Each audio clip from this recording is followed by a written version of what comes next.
Well, what's up, good people? Mark Holmes here, and as always, I want to thank you all for watching, commenting, subscribing, and being part of the Joe Boo Sports Report.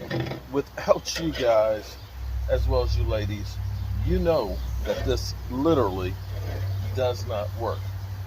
A couple hours from now, we got our live stream where we get live and we talk about what else the Dallas Cowboys. And we are in the middle of NFL silly season. And by that I mean, this is where you start to hear all kinds of silly bullshit, all kinds of different rankings and charts and, players and crazy trades and everything else. They just get crazy with stuff, okay?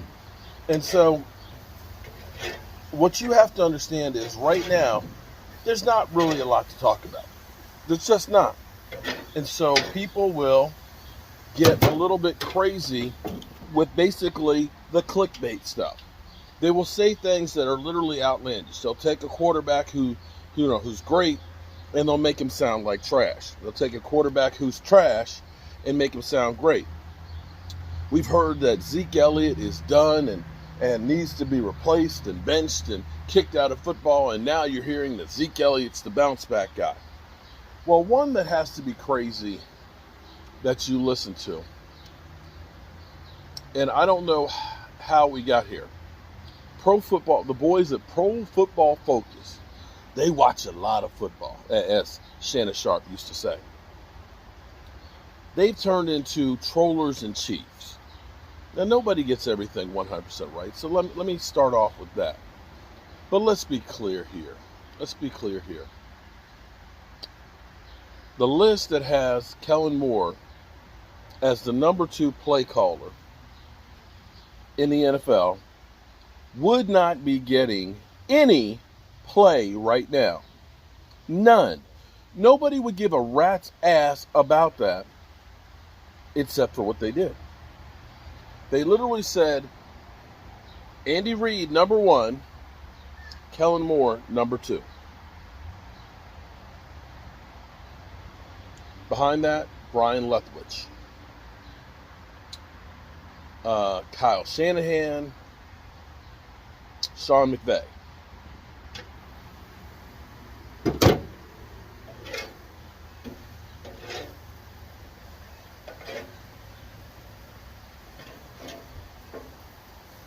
Now, I'm not going to say that Kellen Moore is the worst play caller in the NFL. I'm not going to say that.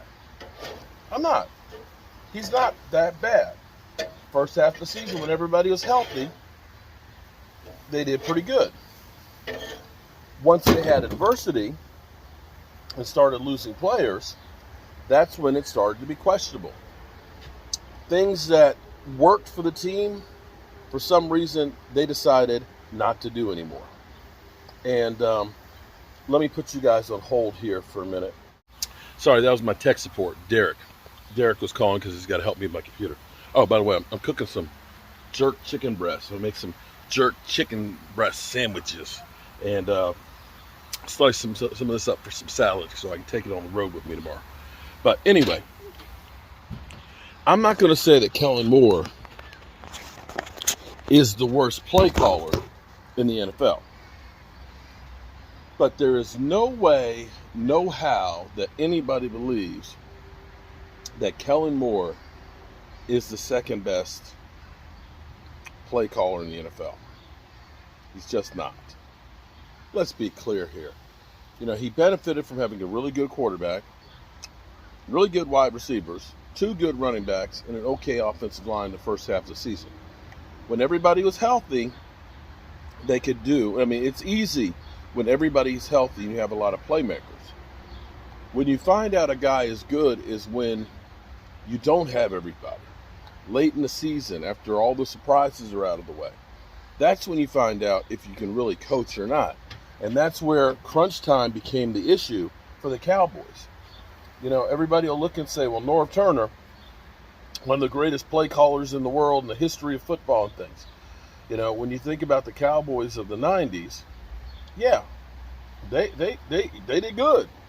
But you had a Hall of Fame wide receiver, a Hall of Fame running back, a Hall of Fame offensive tackle, and a Hall of Fame quarterback. There weren't many plays that you could call that weren't going to work when you had all of those things. They just weren't. It's a little easier to succeed when you don't have those things. See, Sean McVay, I look at and say, yeah, he had a lot of weapons. And there's revisionist history when it comes to Matthew Stafford. Matthew Stafford, the gunslinger, had more interceptions than anybody else. He was tied for first with 17. Matthew Stafford, who is Mr. Pick Six, who is, I think, fourth on the all-time list of pick sixes. He understood that, yeah, we're going to throw some stuff that's bad, but we know how to go to the well and overcome those issues. The problem with the Dallas Cowboys was we'd get a penalty and we'd have a hard time overcoming those. Sometimes we'd bog down in the red zone. And to me, it felt like for the Cowboys, when it became crunch time in the big games late in the season, that's when the sphincter muscle would just kind of tighten up. The things that the Cowboys do really good, for some reason, we didn't do when it came playoff time. 12 personnel. Rolling Dak out of the pocket. Play action. You go back and you watch the San Francisco game, we didn't do those things. Hurry up offense. All things that give your team an advantage. Because in the end, that's what you got to have. An advantage over the other teams. So, understand that the boys at Pro Football Focus, it's not always about getting the information right as it is getting the information seen. And as always, when it comes to the Dallas Cowboys, you've been bamboozled, flim-flam, led astray, run amok, because this is what they do. In the end, these lists are all bullshit that nobody's going to remember next year. Just not. And they'll keep making money. How's this look, y'all? Woo! Some mayonnaise, lettuce, tomato, and some hot sauce on that. Nice. Nice and juicy. Juicy. Look at this. Ooh. Oh, yeah. I'm Mark Holmes, well, it's good to be back home.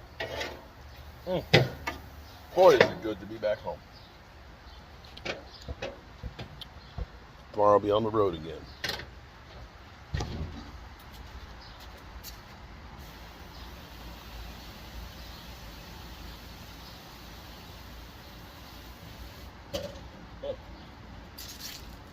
One more thing. I don't know if he's out yet or not. Kurt DeLoach is having heart surgery today. And by accident, he was supposed to be getting his Jobu Sports shot glass. He ended up getting a butcher block. Joseph Heatherly's butcher block. So he's like, I thought I was just getting a shot glass, but I got a butcher block, and I'm going to surgery. Thank you. So best of luck on the surgery, and hopefully we'll hear back from him soon. I will catch you guys later.